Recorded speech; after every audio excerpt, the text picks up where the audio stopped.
5 points dropped against West Ham this season.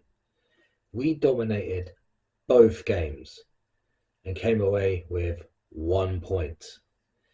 For some reason, David Moyes sets up his team as a low block, defend for the whole game, and try and play on the break. And it worked in both games. We struggle really badly with low block sides. We're really bad at set pieces, and our final pass in the final third is not coming together yet. But there is reason to be positive.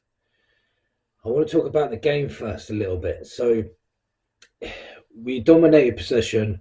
We dominated the midfield. Basuma, Bentancur, Maddison were playing excellent, in my opinion. Van der Ven was brilliant. And I'm going to say this now. I wouldn't replace Van der Ven for any other defender in the Premier League. If you gave me another defender tomorrow, I wouldn't swap him. He is brilliant. So we do everything right. Defence, we play it out well. We defend well. Our midfield hustles, bustles, wins the ball back. But as soon as we get into the final third, nothing. We did it in the first 3 minutes once, and we didn't do it again after that. One person that was doing it was Johnson, but nobody was getting on the end of his crosses. So what I want to talk firstly about Timo Werner and the weird substitutions Postecoglou made. I love Postecoglou. There must have been a reason for it. He knows more than I do. But Werner, after 3 minutes, did nothing. I saw him how many times Johnson crossing the ball and him not running in or gambling or trying to get in there. Do you know what he looked like? Werner looked like a 16-year-old playing his debut in the men's league on a Sunday league. That's what he looked like. He didn't want to tackle anybody.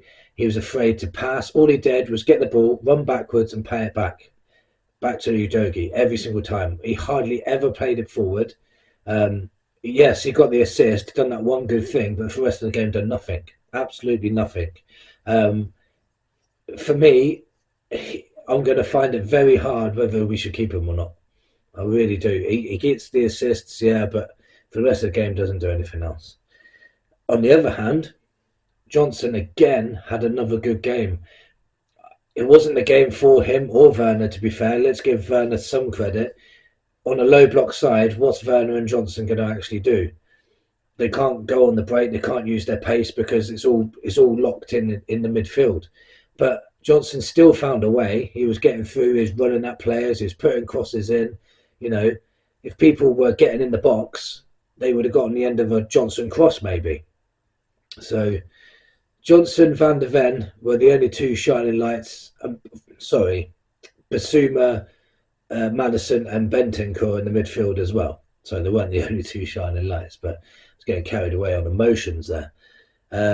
So the weird substitution was, if you are going to take Maddison off, right, even though I think he was getting into the game, if you are going to take Maddison off, surely you'd put Lo Celso on to give that creative spark. But he puts on an out-of-form Kulusevski in a position he hasn't played that many times this season to cover for Maddison. The first thing he does is give the ball away. I can't say I hate Kulusevski, but at the moment, he slows the ball down, he gives the ball away. Every time he gets challenged, he's on the floor. I don't know what's wrong with him, but at the moment, Lo Celso were getting over him. And keeping Werner on for the whole 90 minutes. What is going on? What is going on? Richarlison should have been brought on a lot earlier. For some reason, I just don't get it. We can get to the 18-yard box, but nobody's shooting either. Like, Maddison used to get on the edge of the box and just shoot all the time. Sonny used to do it all the time. Kulusevski used to do it all the time. But for some reason, we're not doing that because Ange wants us to go down the wing, put a cross in, and tap it in all the time. We can't always do that. We need to do something else. Like, we need to put a cross in for Richarlison to get a header in or something.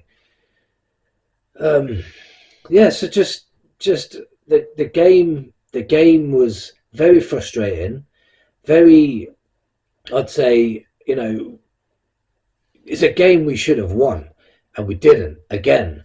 And dropping 5 points against West Ham, imagine what position we'd be in the league now, just getting those extra 5 points. It's insane.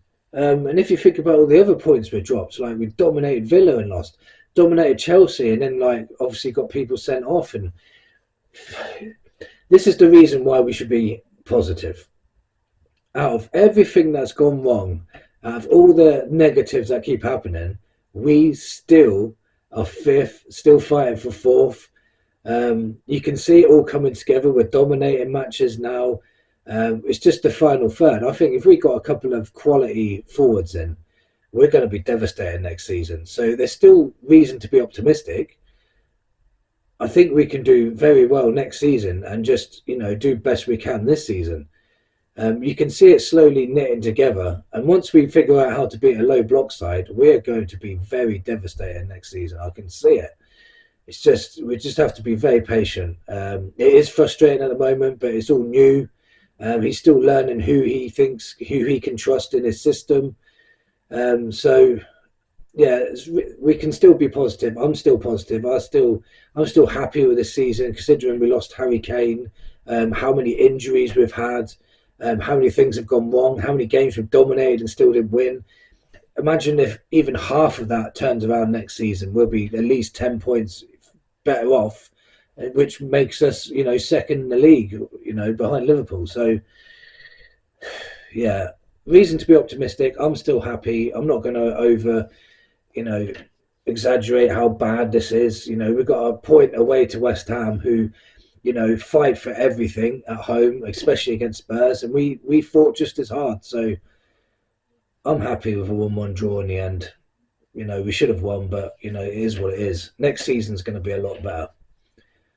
So if you're new to my channel, please give this a like if you like the channel. If it really helps me grow, it really helps my channel get seen to more other Spurs fans, so I can talk to more fans. And if you haven't already, subscribe and then join the community, and we all can all chat about football. Come on, you Spurs.